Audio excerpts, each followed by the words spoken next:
titig, sinapis na ramdam sa lalamunan, kakawala.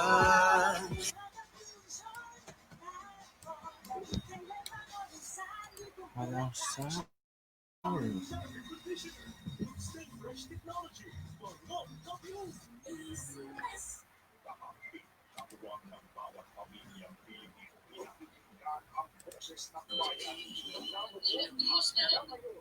Ang pagiging pinagkakatiwalaan sa pagbabalita, impormasyon at paglilingkod ng bayang Lolite Castro magpapakuloy sa pagkakatid ng mas pinalawak na serbisyo publiko ng bayan sa bagong bukas alas 8 hanggang alas 9 ng umaga dito sa Nag-iisang Teleradyo. Lolo, puso tayo! Mama, nanansyahan damit ko. Kung matitindi man siya, kailangan ng mas matinding laba. Ngayon, maaasahan mo ang new Grace All Machine Liquid. Nothing else is more concentrate.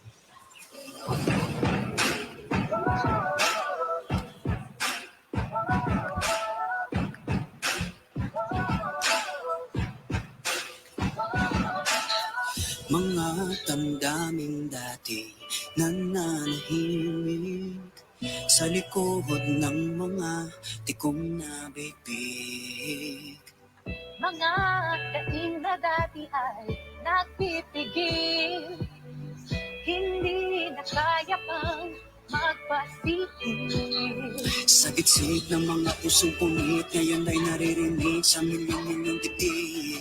Inabis na ramdam sa lalamunan, kakawala. Bibig kasi ng katotohanan. Ipatinig ang tingin ng mga nawala. Ipatinig ang tinig ng sigmurang kumakalaw. Ipatinig ang iyak ng bawat magulang at anak. Ipatinig at tandaan, may alaala ang kasaysayan. Oh, oh, oh, oh.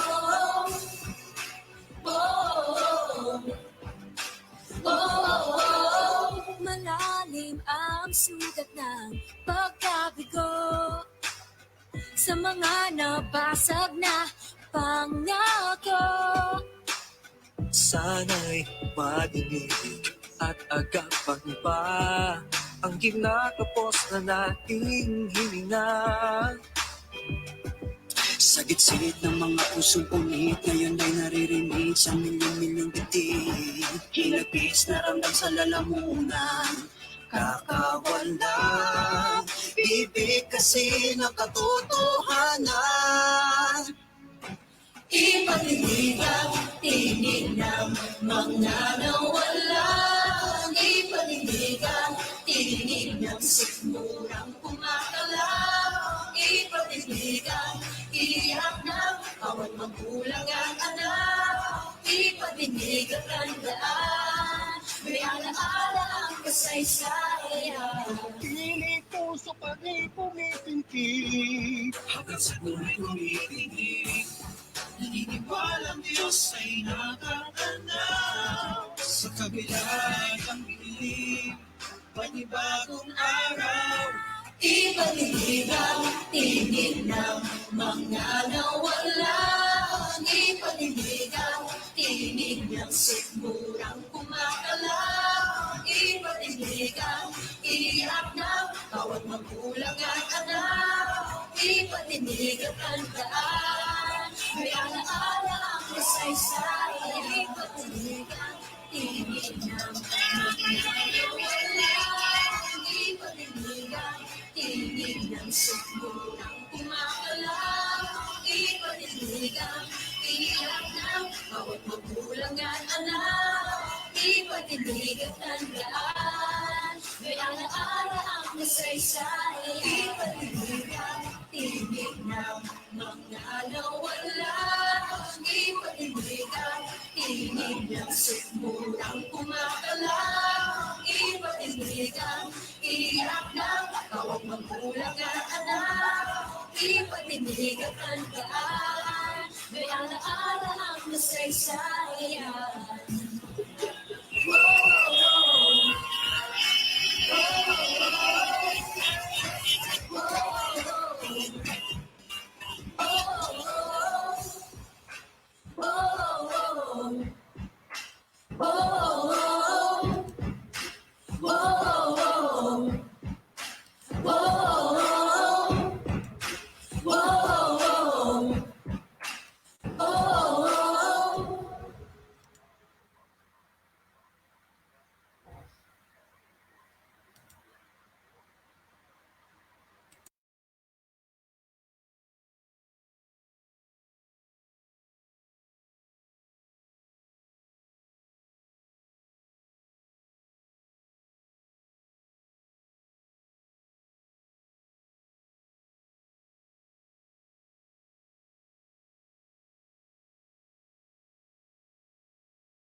Mga kababayan, sabay-sabay natin dasalin ang Oratio Imperata para sa COVID-19.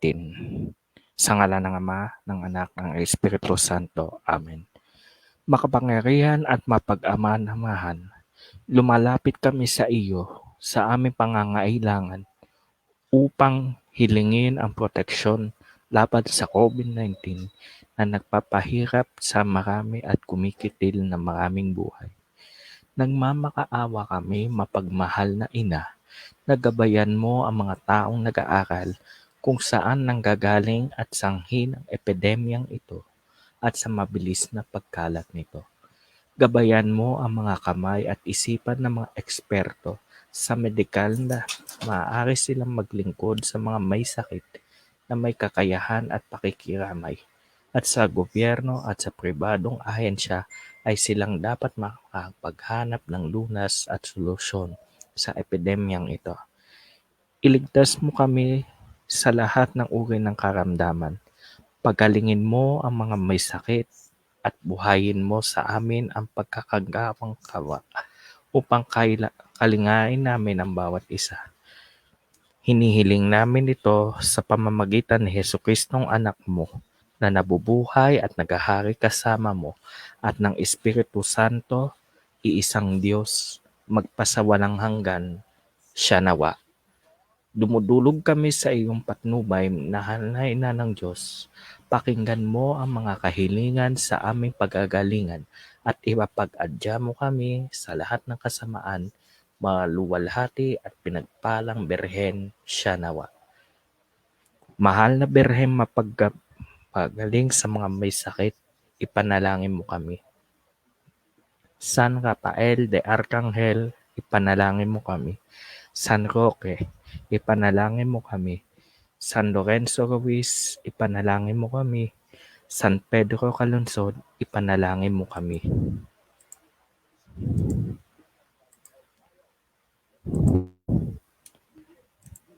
Sabay-sabay din natin dasalin ang panalangin para sa proteksyon para sa Hansen inclusion. God our Father, we implore to you to ask the enlightened and rescue the repentant success of Hansen Inclusion Pilipinas. We ask for attendance of the group for the false judgments of other people, including its former members, and rescue us for false sense of power, and deliver us from the lesson of revenge that comes from the evil. Keep us in putting God first, whatever is the religion and beliefs of the core team, including myself, while being inclusive to all who are in need of inclusion, especially persons with disabilities, LGBTQI+, people confused with their gender, ethnic groups, and poorest of the poor who you also love. Help us to stop ourselves from manipulation of other people and resorting to unjust grudge, conspiracy, and violence, which may affect the people they are trying to serve. We beg for myself and my core team to enlighten the see the lies behind the false doctrines, impure and violent motives of the false accusations we make, and believe and open the eyes to the truth of the pride that we hold. Help us humble ourselves, our Lord. Help us to realize that fear, envy, anger, and unforgiveness comes from Satan, and may he stop whatever pride that he is holding. Please allow us to know ourselves a child of God. We also pray for those people who are blamed by HNI to repent for the sins that we are guilty without resorting or believing in any false accusations made by either them or any enemy they encountered. Forgive us for our accusations in any form and form all of wrong things in your eyes your organization did. This with us in Jesus' name. Amen. Our Lady, help of the sick, pray for us.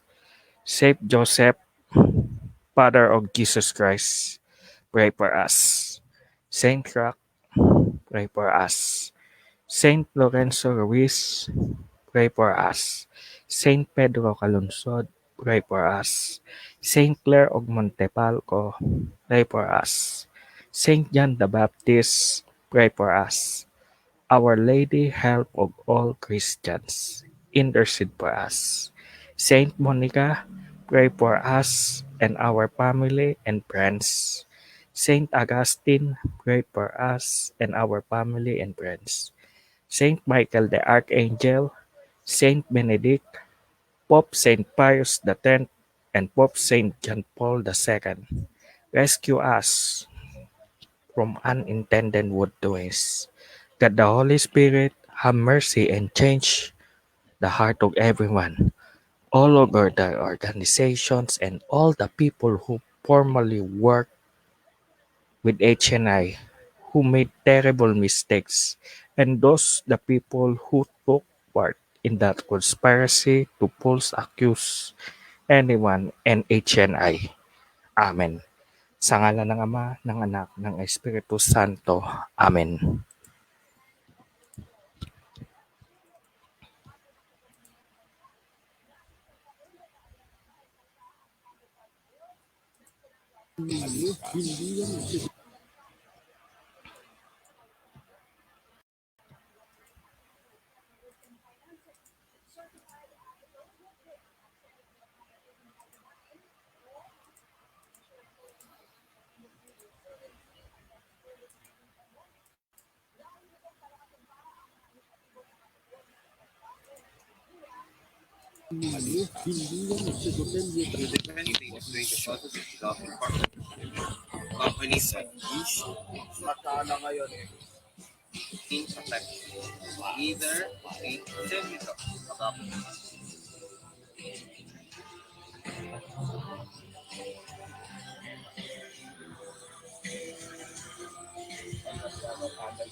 The views and opinions expressed by this live report are those who are the presenter and do not necessarily given the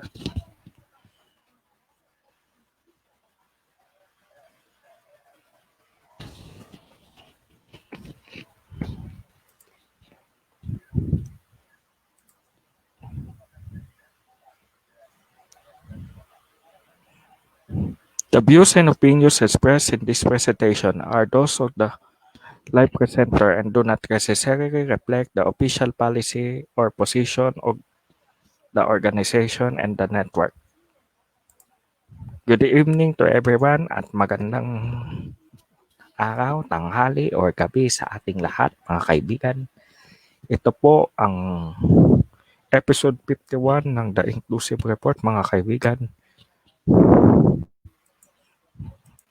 na mapapanood na yon sa Inclu Radio, sa Hansin Inclusion, at pati na rin sa mga live streaming apps na sinashare ng ating mga kasama.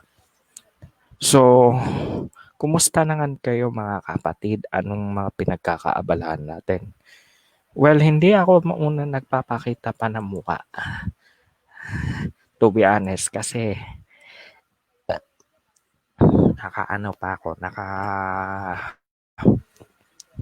nakapangtulog na ako, pero hindi ko mapapakita yan sana yan sapagkat ito medyo pa ako na yun. Anyway, proceed tayo sa ating presentation sandali.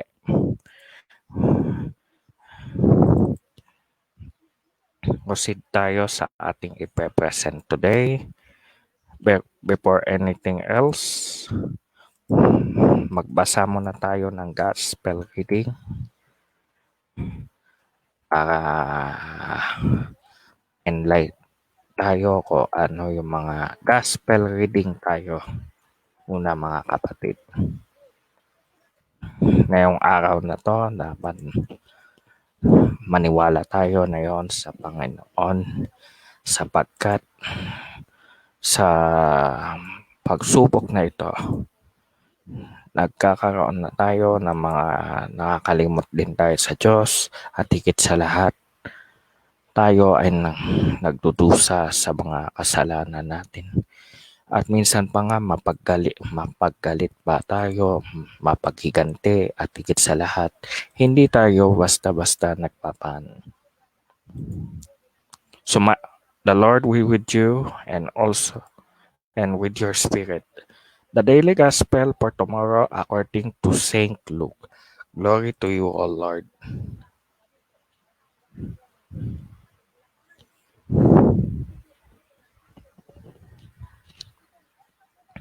The Pharisees went up and plotted how they might entrap him in speech.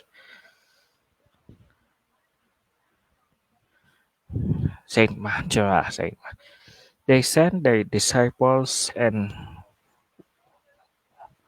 him and with the Herodians, saying, Teacher, we know that you are a truthful man and that you teach the way of God in accordance with the truth. And you are not concerned with anything's opinions, for you do not regard a person's status. Tell us, then, what is your opinion? Is it lawful to pay the census tax to Caesar or not? Knowing the malice, Jesus said, Why are you testing me, you hypocrites? Show me the coin that pays the census tax. Then they handed him to the Roman coin. He said to them, Whose image is this and whose inscription? They replied, Caesar's. At that he said to them, Then repay to Caesar what belongs to Caesar, and to God what belongs to me.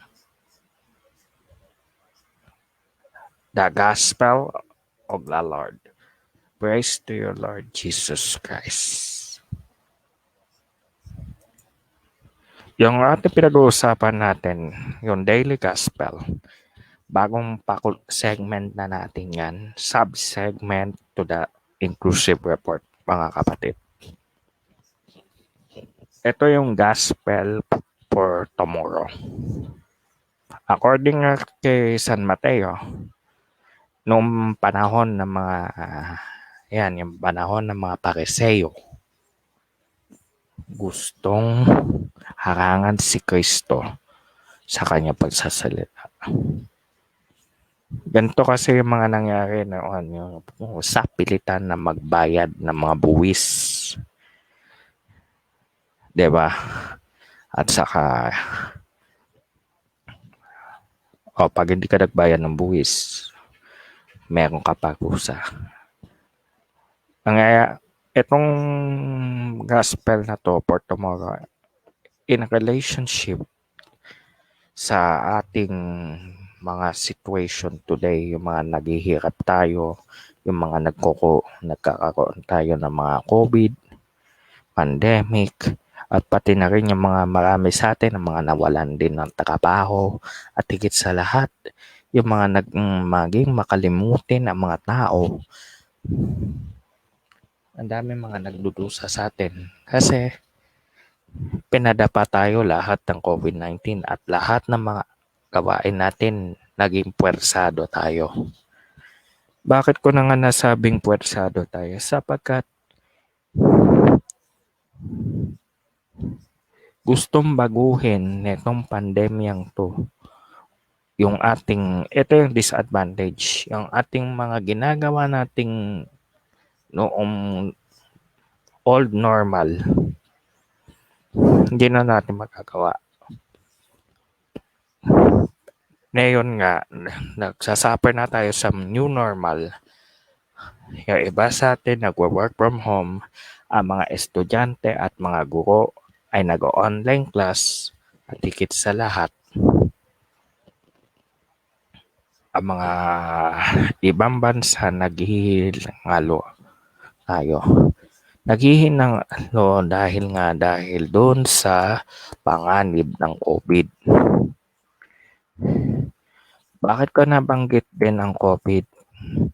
Sapagkat itong COVID na to, ito ang pinaka-delikadong paraan na ating napanggumpayan. At nakakalungkot nga mga kaibigan, ang COVID-19 natin na yon ay parang na.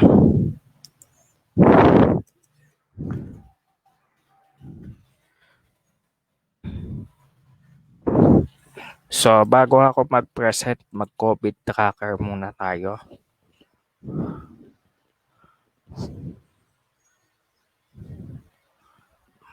As of today, bakit tong ganito? Bakit ganito to? Okay. Share screen tayo muli.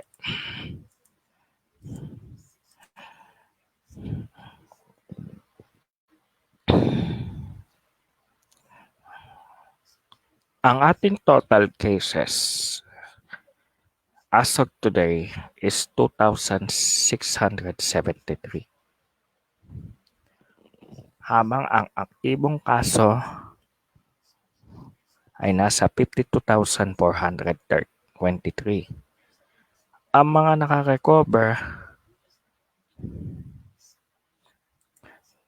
view natin in detail kasi pinapakita natin. Nasa 295,312 yung mga nakarecover at yung mga namatay ay nasa 606.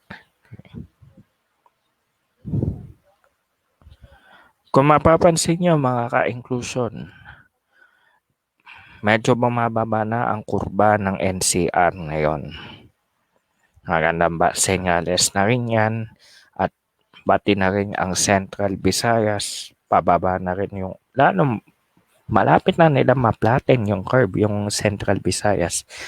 I'm hoping na ang NCR bababa na rin for yung demand ng curve. Kasi nag-e-expect na tayo baka in the couple of next month, stricter MGCQ based on my prediction. Para sa akin. Hindi ako sa naghuhula. Hindi tayo sa naghuhula. For me, is stricture mas mahigpit na modified general community quarantine ang gusto kong mangyari.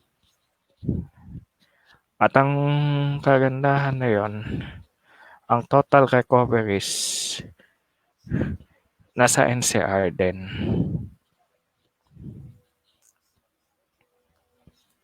Masalamat tayo yung total recoveries nasa NCR. Marami na rin gumaling. Kasi sabagkat base sa classification ng DOH, classification na rin ng DOH, yung mga may asymptomatic at may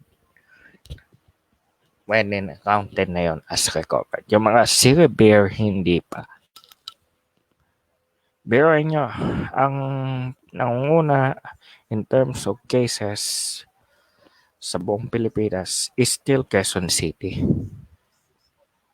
Samantalang ang kabisera ng Pilipinas, ang lungsod ng Maynila, ang nasa ikalawa, ang Cavite nasa pangatlo, Laguna at ang Rizal. Buong cases ngayon actually. Pero ipagdasal din natin na mangyari na rin na sana mag-MGCQ na sa buong bansa. At higit sa lahat, yung yan. Kaya lang, ang good news sa atin, 15 years old to 65 years old, allow nang lumabas. Pinayagan na ng Interagency Task Force on Emerging Disease kahapon. Paano po kung below 15 and above? Below 15 po, hindi ka rin pwede pang lumabas. Lalo na yung mga kabataan. Pero yung mga 65 and above, hindi rin na pwedeng lumabas. Dapat nga, ang ginawa ng government natin, 50 to 70 years old. Yun na lang sana. Yung mga PWD po,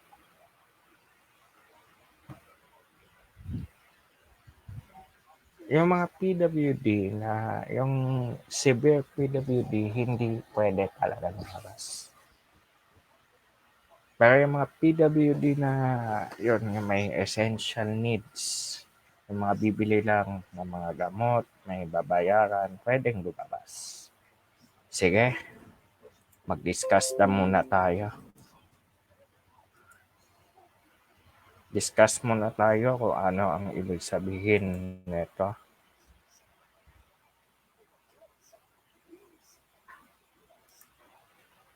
Mag-discuss tayo tungkol sa ang tawag na to, sa ADHD awareness. Nakakain na rin ang aking time for this.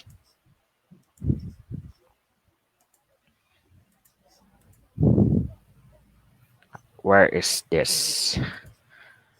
Hala, nalilito na ako.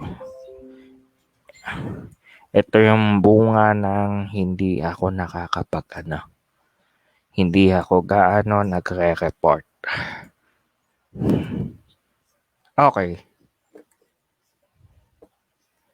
Ang sabi dito, alam nyo ba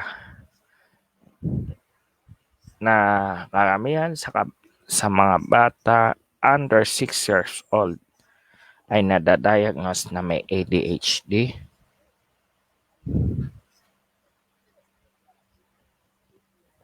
Siguro this time, ito na ang tamang panahon para magamot ang ADHD.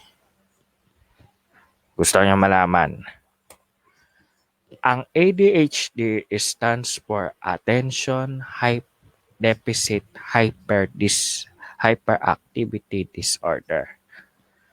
This is the one of the most common and enduring conditions of childhood and affects many children, including very young children. Sa madaling salita, yung mga may edad below 6 years old, nakikitaan na ng sintomas ng ADHD. Ano ang mga sintomas po?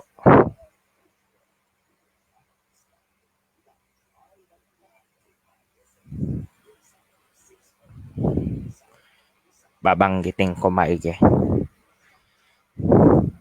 Madaling ma-distract. Impulsibo. Laging aktibo. Yung palaging active sa young children. Pero, kapag ang sintomas ay severe, magkakaroon na tayo ng problema. Itong mga young children na merong ADHD,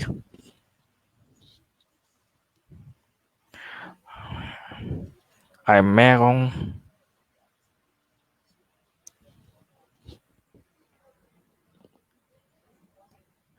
are more likely to those without ADHD na hirap sa daycare, including problems and peer relationship, learning, and pwede pang ma-injury.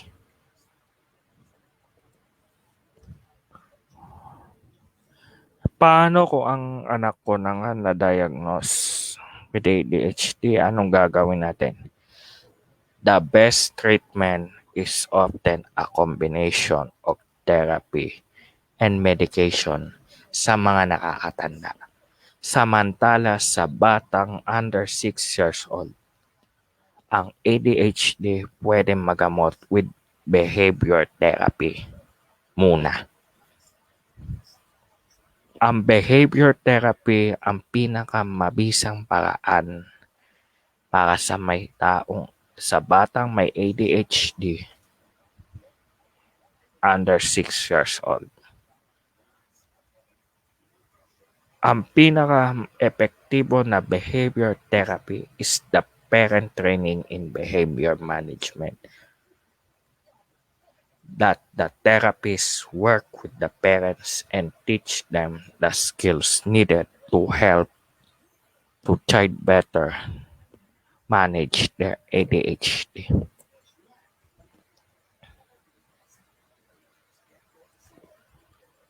How can parent training in behavior management help my child? Children who had ADHD in ways that often challenging for parents. Children also may forget things they are told, be overly active, and act before thinking. Hindi sila makakakuha ng positibong atensyon kumpara sa mga batang normal. Hindi sila palaging nagbe-behave at laging napaparusahan. Sinusubukan nga ng mga batang 6 years old na ADHD na sundin ang mga panuto pero nahihirapan. Pwede maka-apekto negatibo sa kanilang imahe at magbigay ng giving up, trying, and to act more. So, ang therapist pwede rin makatulong kung paano yung flow ng ADHD sa kabataan. Itong parent training in behavior management ay pwedeng makatulong sa problem behaviors sa pamamagitan ng parenting skills.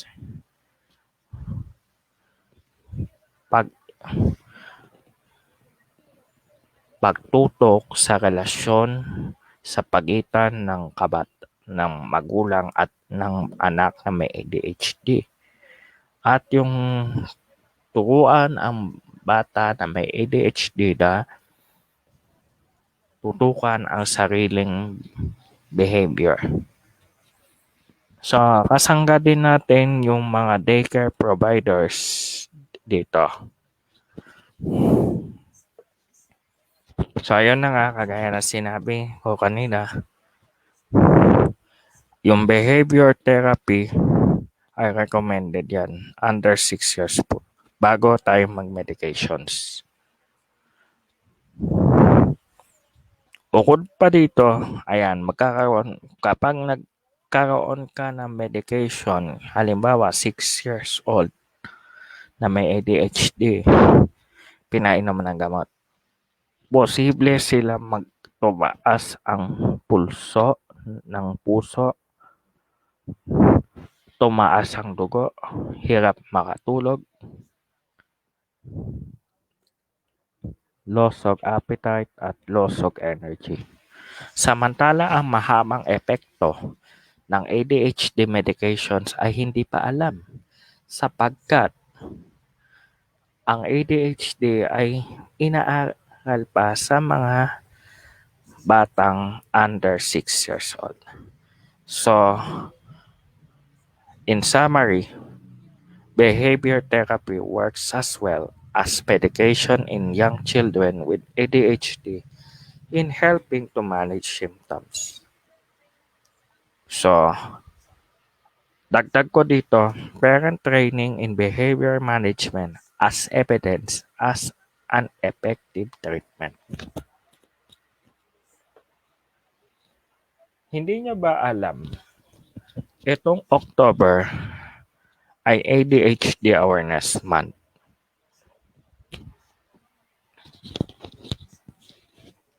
Sa base sa pagtataya,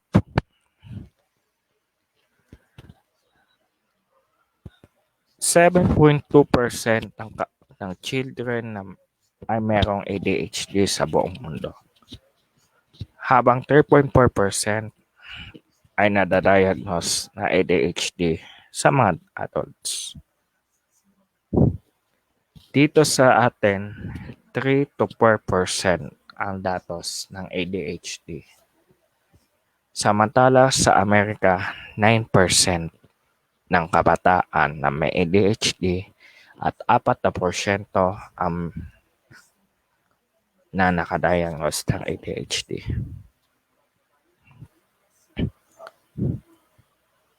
Base nga ang sabi ni Roxanne Poch, Director ng ADHD Awareness Month Coalition, ADHD is a serious public health issue. October's ADHD Awareness Month is great opportunity to share reliable information about children and adults, as well as highlight comprehensive treatment options and available resources to help people well with ADHD.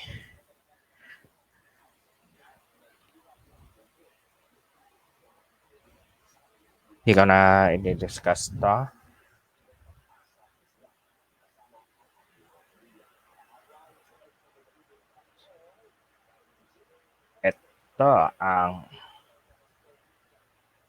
Ito yung tatlo. Ito yung characterize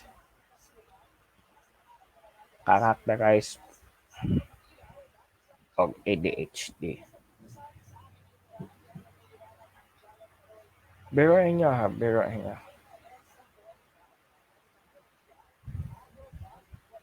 Ay, malapit ang Pasko. Ang ADHD can be characterized by the following.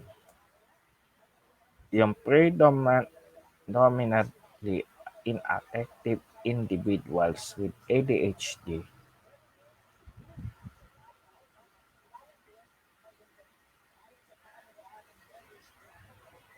ay ang senyales ng hindi nakikinig na walo-wala ang bagay.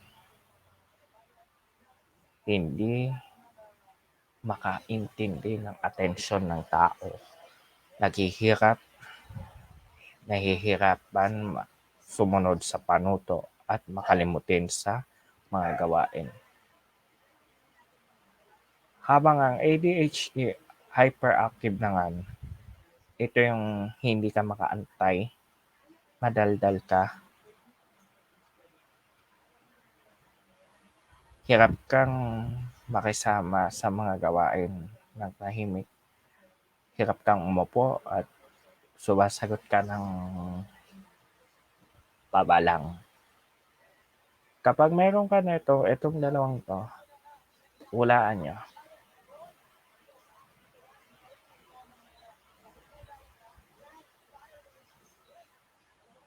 At meron ka ng combined presentation of ADHD. So, many factors na pwede makakontribute sa ADHD. Ganda ng parol.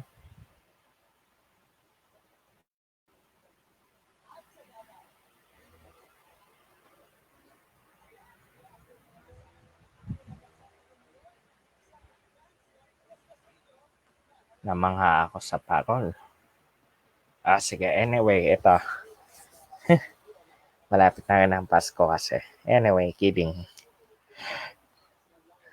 Going back, many different factors nga na pwede makakontribute sa ADHD, kagaya ng genetics, brain injuries, bababang timbang, yung mga toxins sa katawan habang nagbubuntis ang isang ina, at pati na rin yung mga pinagbabawal na gamot at yung palagi ang pag-inom ng alak habang nagbubuntis.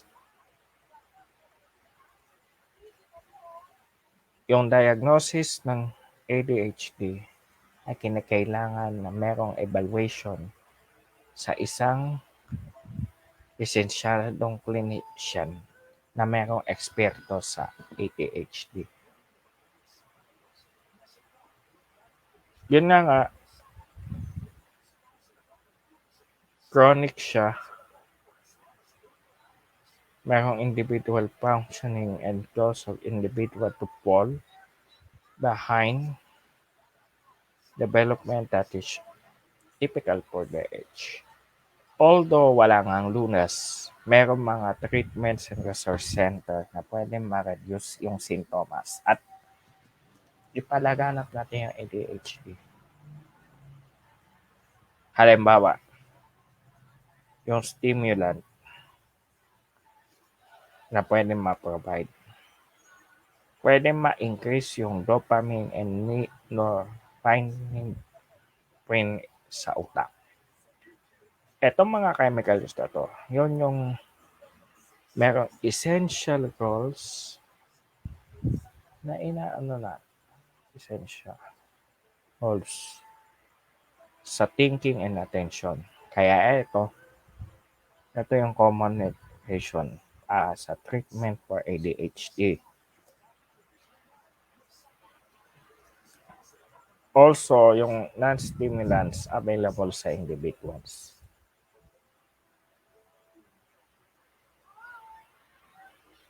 Kaya na nga, kailangan meron din tayong support group for this o yung social options na rin. For example, yung dito sa atin, yung ADHD Society in the Philippines. Yun yung makakatulong sa mga taong may ADHD. At syempre, hindi mo rin mawawala yung behavioral therapy at cognitive behavioral therapy sa mga may taong may ADHD.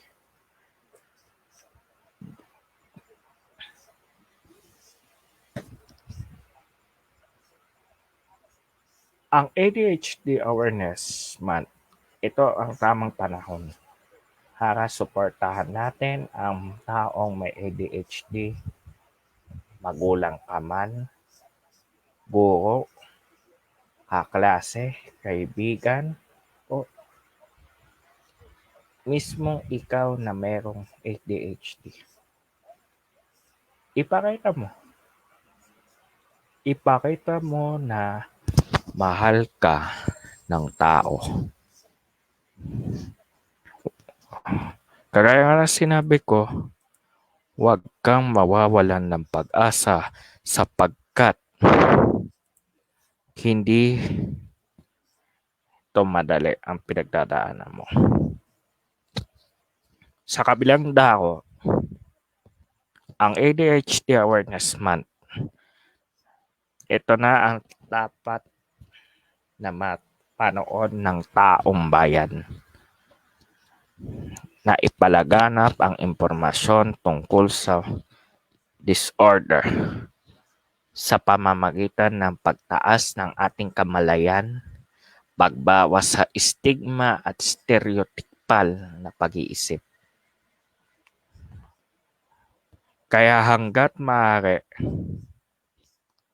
yung mga pinapanood nyo sa YouTube, subukan nyo na nga manood din ng Ka-Inclusion Channel. Lahat ng mga report sa Magpayo Tayo Ka-Inclusion, sa Open Arms at sa The Inclusive Report. Pati na rin sa One Inclusion Live. Meron kayong matututunan mga aral na aming pinipresent.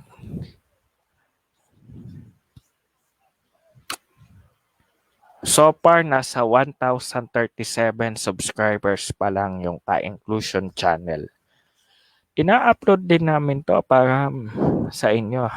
Dapat ito ang inyong panoorin lagi. Hindi nyo alam, ito ang isa sa kampanya ng Hansen Inclusion ngayon. Yang ipalaganap ang PWD awareness at society awareness na rin.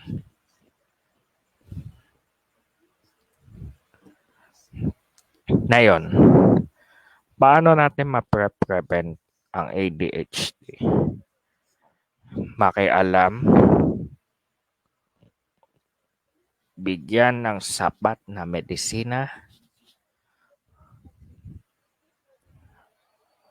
magtanong sa paaralan kung ano ang ginagawa ng iyong anak na may ADHD. Tamang pagkalinga sa anak na may ADHD kung ikaw ay isang magulang. At higit sa lahat, connect with others for support and awareness. Ito yung mga myths for differences ng ADHD.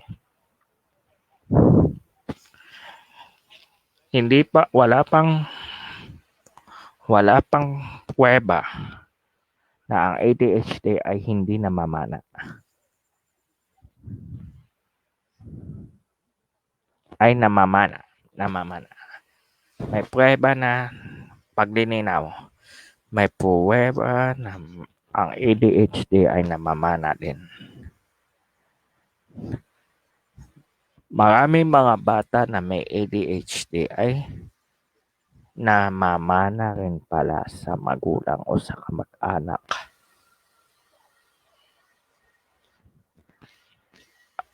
Alam nyo ba ang ADHD ay hindi bunga ng pagtitig sa tablet, sa gadget, mahinang paggabay ng magulang o yung pagkain ng asukal? Hindi yun totoo. Ito ay isang katang-isip lamang.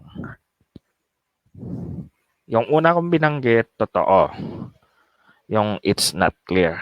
Yung ikalawa, yung merong evidence na pwede mamana ang ADHD, totoo yan. Yung pangatlo, ito ay kwentong barbero. At yung ito ang kadagdagang kaalaman. Ang ADHD ay pwede ma-improve kapag ang bata ay nagamot. Kumain ng sapat, matulog lagi yan ng maaga at sumusuporta sa magulang. Ayan na nga, kagaya ng binanggit ko, Ang ADHD ay chronic condition na pwede makaapekto sa milyong batang under 6 years old at nagpapatuloy hanggang sa pagtanda. Ito rin ay kombinasyon ng persistent problems kagaya ng hirap sa pag-atensyon, hyperactivity at impulsive behavior. Ang children na may ADHD ay naghirap sa low self-esteem, troubled relationship, at poor performance sa school. So, nababawasan yan kapag mayroon ng edad. Pwede pa yung maagapan ng kaunti. Pwede ma-remedyohan pa.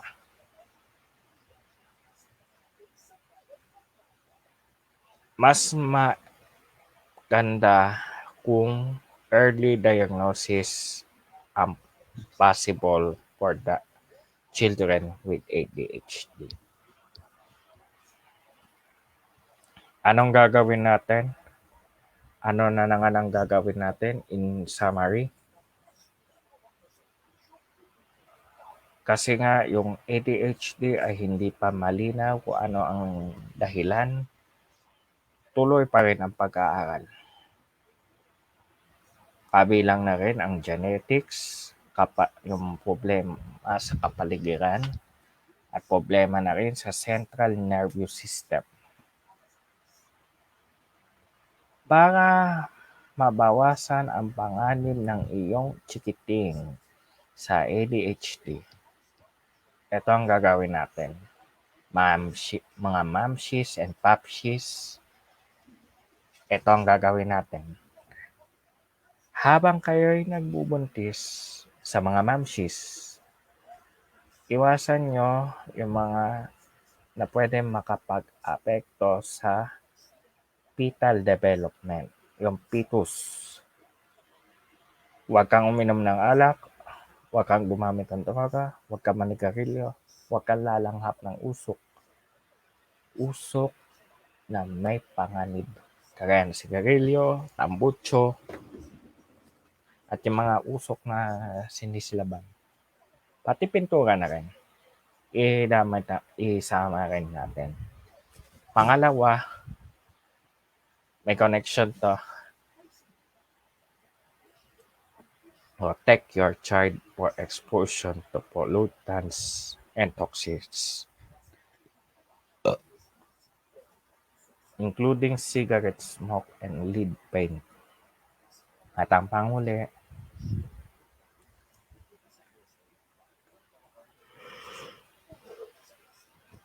yung screen time, pakibawasan konti. Sapagkat siguro ang screen time ng bata mga 20 minutes lamang. Yan yung pinakasapat makaka-inclusion.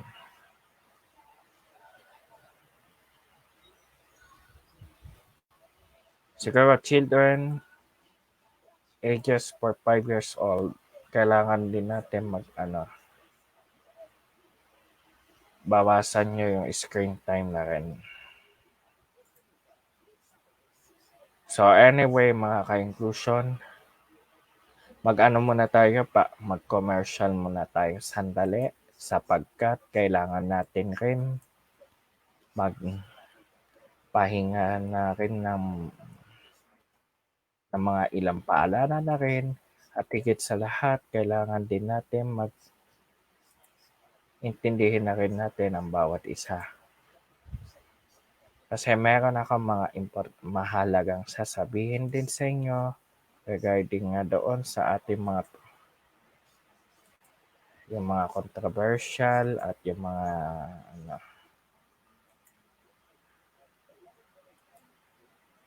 kasi yung iba naman sa atin, meron ding mga tao na merong kahinaan na rin. Wala na nga akong babanggitin na pangalan, pero nahihirapan rin na umunawa sapagkat hindi ko na nga sa pinapatama sapagkat kailangan din nila ng atensyon na hindi dapat ang isang tao ay magmamadali sapagkat ang kabataan na yon, sapagkat tayo rin mismo ay ano, alam niyo ba sa totoo lang, lahat tayo pagod sa pandemyang to.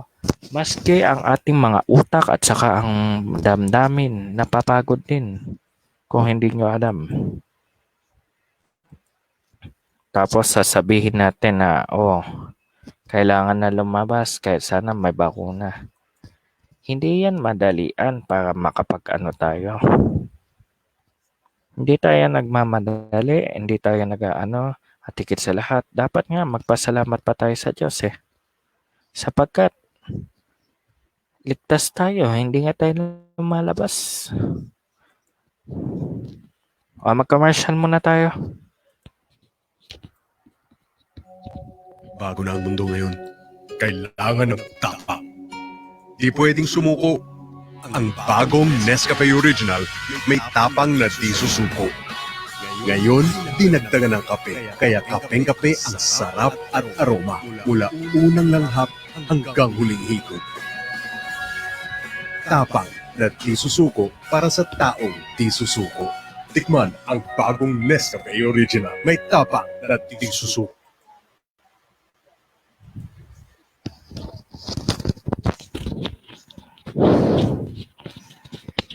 Anyway,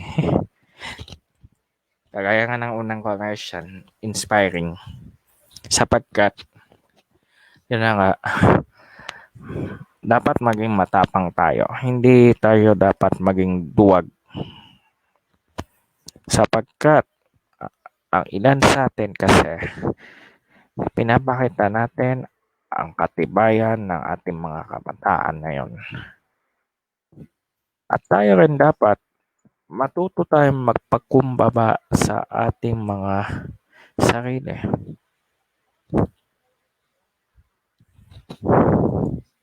Sabihin lang natin na, kayo ha, kayo. Mag-ano na nga tayo. Kasi pakita natin sa buong mundo na tayo ay nagkakaano. At higit sa lahat, pandemya na yon, dapat nagkakaisa tayo. Hindi yung nag-aaway-away tayo. Hindi yung personal agenda, personal attacks. At higit sa lahat, tayo dapat ay nagkakatulong-tulong. Sapagkat ang ating kamalayan na yon ay nasa COVID-19 pandemic. Bumangon at lumaban sa Luzon, Visayas at Mindanao. Bayani ang kailangan natin ngayon. One step, one nation. Ano walang bago, may pag-asa sa pagpamon. Sama-sama, kakayanin ang pagsubok pang nagkakasa. Isang lahi, one nation. Never say die, one in every nation.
Okay, magbabalik tayo na yan sa ating pagpe-present, mga ka-inclusion. Nakakalungkot man isipin na merong mga tao na gusto magsabi na yung apurado. Paano ka magiging apurado? Paano ka mag-aapura? Paano mo aapurahin ang ibang tao? Kung ang ibang tao nga naman sinasabi na, hindi pa kailangan magmadali.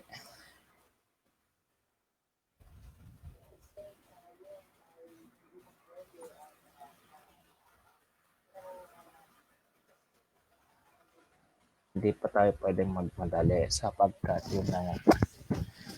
Kasi kung magmamadali tayo, palagi tayong magmamadali. Ano mangyayari na sa atin? Wala. Tapos sasabihin nila, gusto ko lang na nga magtrabaho eh. Kahit gusto mo mga magtrabaho,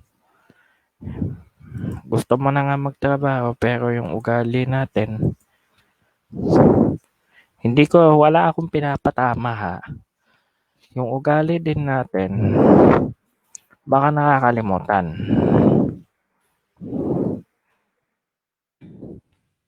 Baka may nakakalimutan lang sa ugali din natin na, gusto ko lang din magtrabaho eh. Anong magagawa natin? Oo nga. Gusto nga natin lahat magtrabaho. Pero iba ang sitwasyon natin ngayon. Nasa new normal tayo. Embrace the new normal. Huwag tayong maging mapaghiganti. Hindi na nga tayo tinuruan na maghiganti, maghiganti at higit sa lahat. Kung ano-ano yung mga pinapakatang. Tapos sasabihin pa ng iba, inaapi ng anak ko na ito, eh.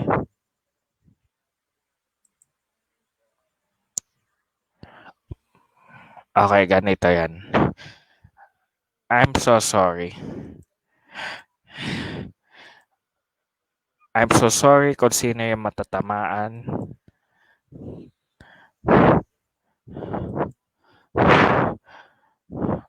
Pasensya na rin po kung sino yung matamaan ko. Ako'y nagtataos-pusong nagpapasalamat din. Hindi ko intention din na makipag-away o makipaggulo. Actually nga, kailangan ko rin magpasalamat din sapagkat ikaw nga ang kalakasan ng aking kasi kayo rin ang kalakasan ng aking programa. Meron nga sa atin nawalan ng trabaho. Meron nga sa atin niloloko. Meron nga pa nga sa atin nawalan pa ng anak dahil kinuha ng komunista.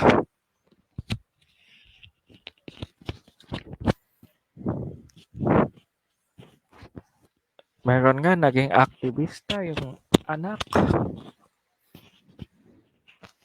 Naawa ako.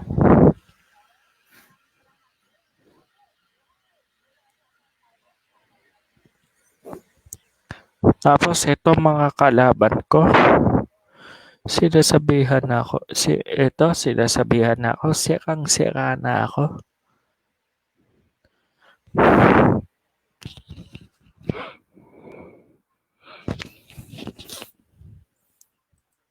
Alam niyo, yung mga kalaban ko na yun, gumagawa lang sila ng paraan para siraan ako. Pero nyo na yun, hanggang na yun, nagsisisulputan ang mga kaaway ko. Sinasabi nila na, itigil nyo na yung HNI, wala na yung mapapala. wala na sa katinuan ng may-ari.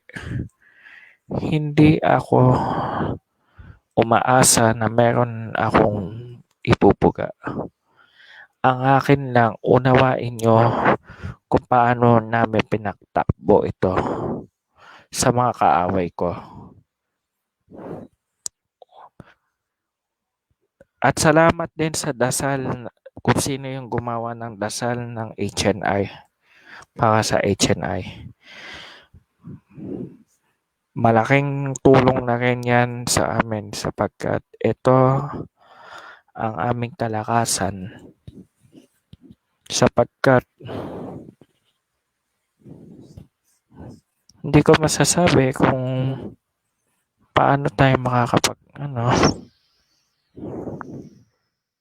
tapos sasabihin natin ng iba, oh, bakit ako yung dinadamay nyo? Hindi kayo ang dinadamay ko. Pare-pareho na tayong nawalan. Ako nga, imagine,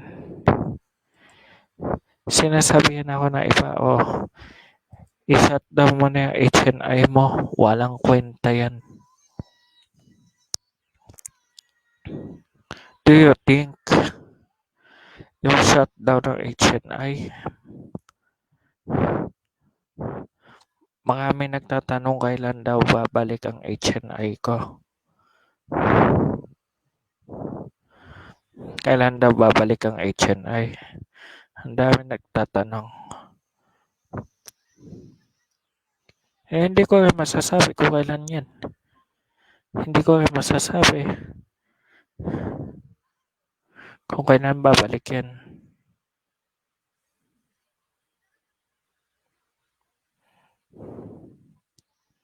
Tapos sasabihin lang ng iba, huwag nyo na lang ibalik yan.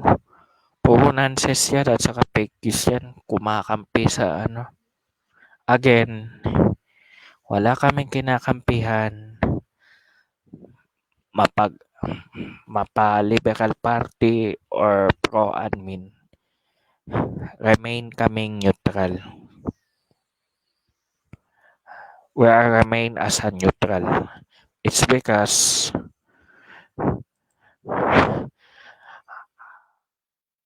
as I said to them and to my colleagues na rin na as a volunteers na rin, sinasabi nila, kayo,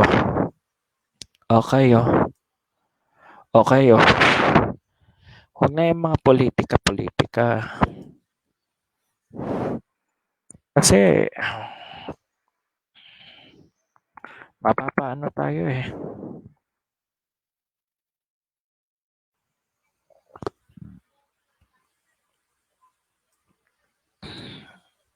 Alam niyo ba, mga kapatid, ngayon lang tayo sinubok ng pagsubok na to. Sapagkat kasi, hindi natin masasabi ang totoong nararamdaman natin. Anyway, yun na nga. Okay. Nawala. Anyway, pwede pa na ako mag-extend ng kaunting oras. Yan. Okay. Next week, sa Magpayo Tayo Ka-Inclusion, magko-commemorate tayo ng 500 day countdown to 5-year anniversary. Ang mag-host ng event na to ay ang mga sumusunod. Si Kuya Rodelio na nanonood na yan at humihingi ng tawad. Nagulat siya siguro. Natakot siya. Si Kuya Billy at saka si Carlos.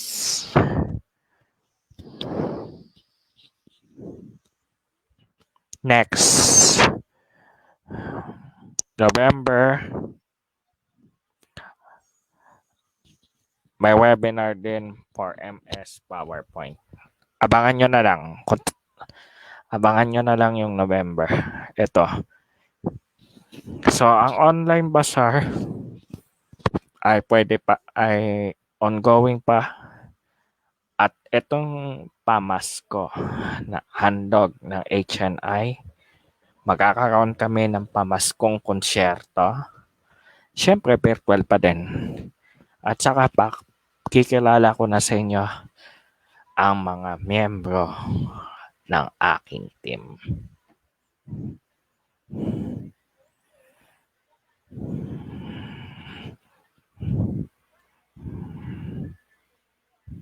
Kay Rona, magpagaling ka ha. Miss kita, ikaw sana magre-report sana na ito. Kay Rona, papagaling pa siya. Yun ang katotohanan. Kaya hindi siya nagre-report sa atin. Pero baka soon, she will be leaving na rin.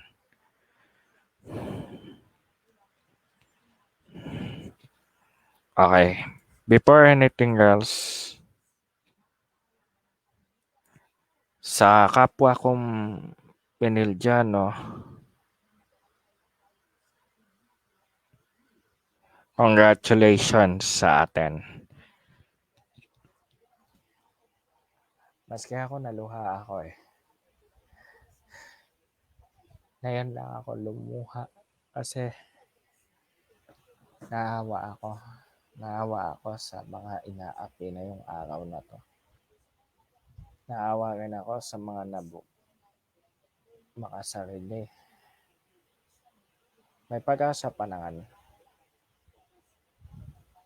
So, before anything else, mag-ano muna tayo.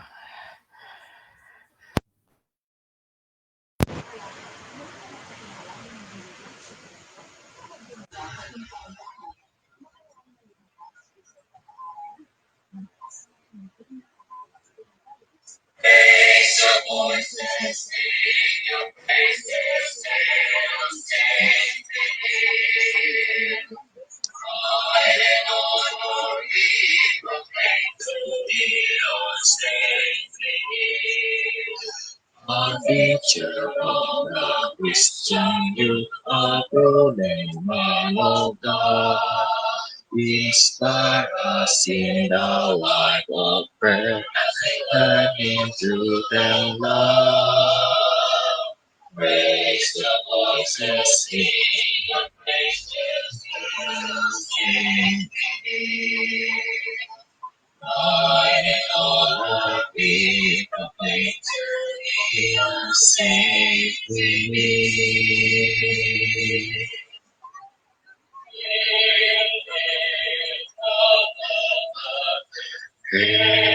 The song on your banner high and bright, a shield of the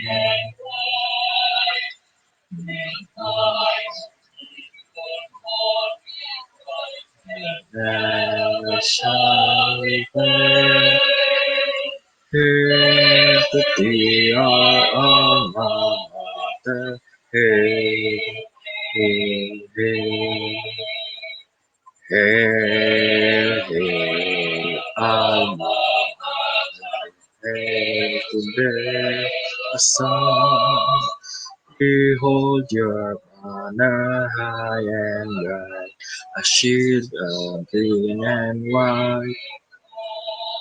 We fight to keep your glory.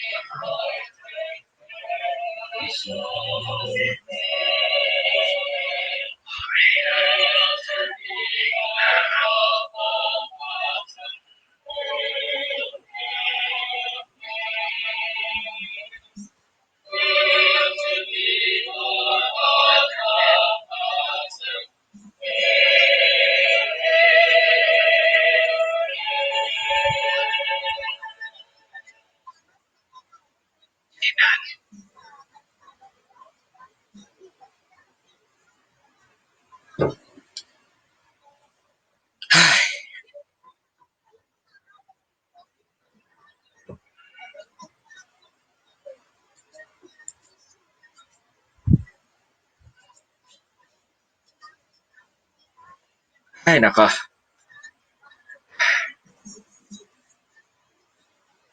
Well, pas na tayo sa airtime na yun. Well, wala naman tayong kaagaw na yun.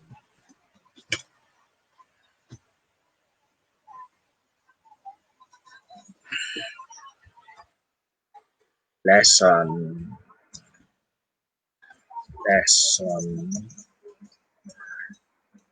Okay.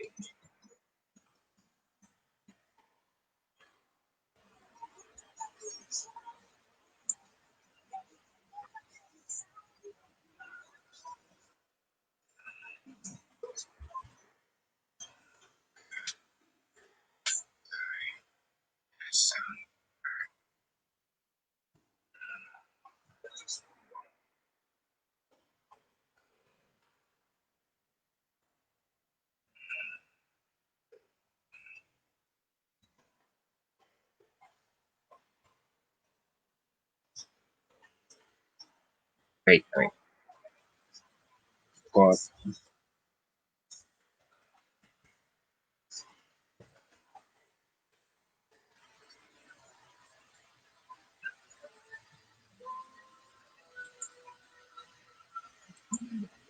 Before we sleep, I will share to you something it's all about. Sa mga nanonood, meron akong ipapakita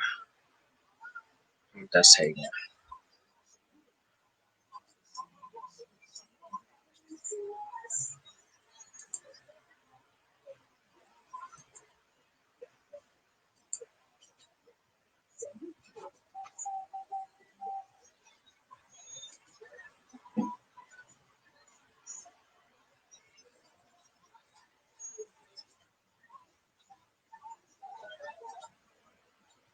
Wait lang.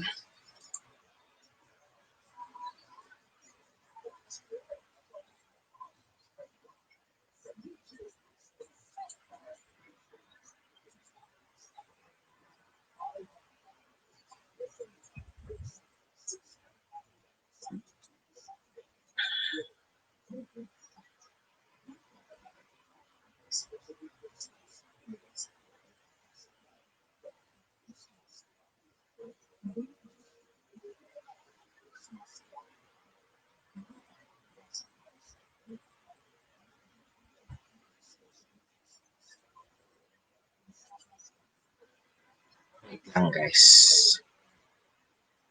Gusto niya makita kung ano yung ibig sabihin. Okay. Ito na yun.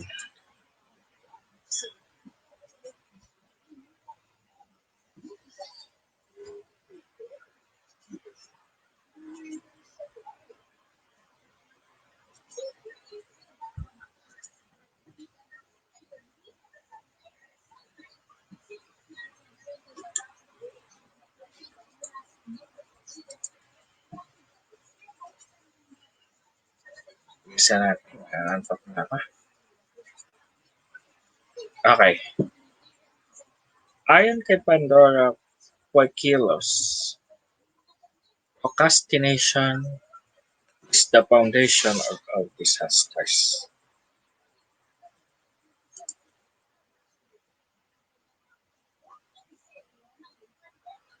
Yan.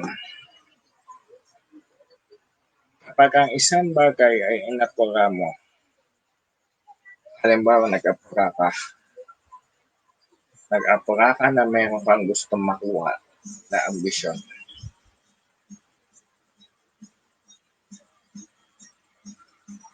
Meron kang ambisyon na gustong kunin. Or say example, yung gusto kong makuha to kasi meron akong gagawing maling paraan para dito. I think tama yung ginawa mo. Nag-decision ka nag-decision ka, ngunit hindi na nga yung ginawa.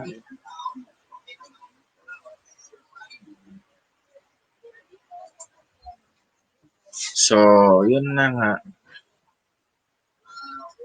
Hanggat maaari, huwag tayong magmamadali. Kailangan natin maghinay-hinay. Yung mga iba nga dyan, ang biberada.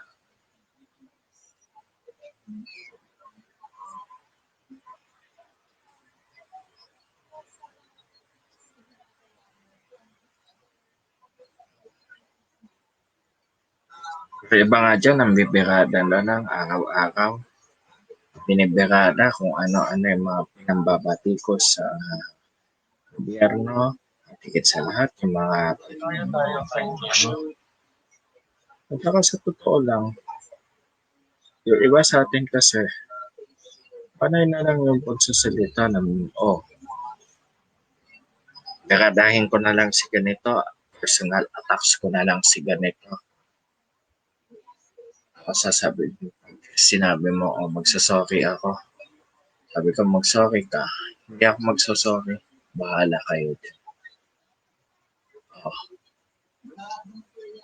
I think tama yung ginawa natin. Hindi ako nanenermon dito. But ngayon, naging tatagal tayo na yun.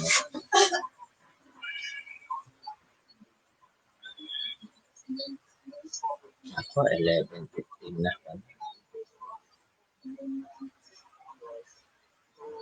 Good night na sa inyo, mga kapatid. See you next week ulit.